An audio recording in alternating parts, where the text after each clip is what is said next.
keutamaan Palestina sendiri dan keutamaan Masjidil Aqsa. Yang kita harus ketahui, memang Palestina adalah wilayah yang diperintahkan oleh Nabi SAW dan oleh Allah SWT untuk menguasainya. Makanya beliau mengatakan, termasuk 6 tanda-tanda hari kiamat, yaitu termasuk dibebaskannya Palestina. Dan ini perintah untuk membebaskan Palestina. Dan Allah SWT menyebutkan banyak sekali kelebihan Palestina. Di antaranya negeri yang penuh dengan berkah. Allah sebutkan dalam surah Isra, surah 17 ayat 1. Ya.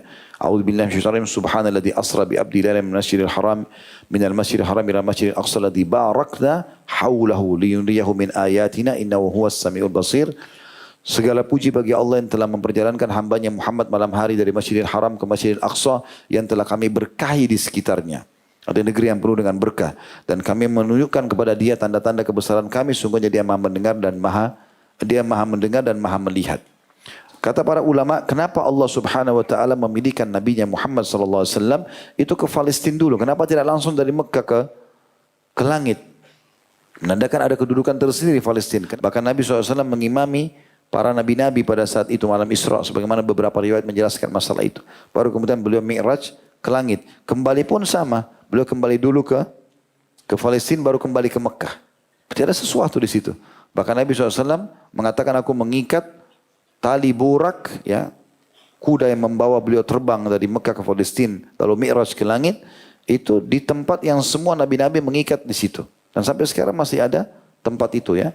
Maka ada sesuatu dengan Palestina yang diperintahkan oleh Allah Subhanahu wa taala. Tapi puncak daripada keutamaannya adalah adanya Masjidil Aqsa sendiri. Masjid Aqsa ini sendiri disebutkan oleh para ulama memiliki keutamaan yang sangat banyak. Kata Nabi SAW ketika Nabi Sulaiman alaihissalam, ketika Sulaiman bin Daud telah usai membangun atau renovasi Baitul Maqdis, karena yang pertama membangun Baitul Maqdis adalah Nabi Ibrahim alaihissalam. Jaraknya dengan Masjidil Haram 40 tahun. Memang dalam hadis sahih dikatakan Nabi Ibrahim AS membangun Masjid Haram dulu, Ka'bah, 40 tahun setelahnya membangun Masjid Aqsa di Palestina. Maka Nabi Sulaiman datang merenovasi, karena ini cucu kesekian Nabi Ibrahim AS. Pada saat selesai merenovasi Baitul Maqdis, maka ia memohon kepada Allah 3 hal. Pertama, agar keputusannya sesuai dengan keputusan Allah. Jadi kalau Nabi Sulaiman berikan keputusan, maka beliau berharap walaupun wahyu belum datang, maka apa yang beliau sampaikan itu sesuai dengan yang Allah inginkan, dan Allah kabulkan itu. Kemudian diberikan kerajaan yang tidak patut diberikan kepada siapapun setelah beliau. Dan agar siapa saja, itu yang kedua. Dan Allah sudah berikan. Dan yang ketiga adalah agar siapa saja yang mendatangi masjid ini atau Baitul Maqdis tidak menginginkan kecuali sholat di dalamnya, maka keluar dari dosanya seperti baru dilahirkan oleh ibunya. Jadi artinya teman-teman sekalian, sholat di Masjid Aqsa, sholat saja walaupun sunnah. Tahiyat masjid, qobliyah, sholat duha, apalagi sholat wajib sama.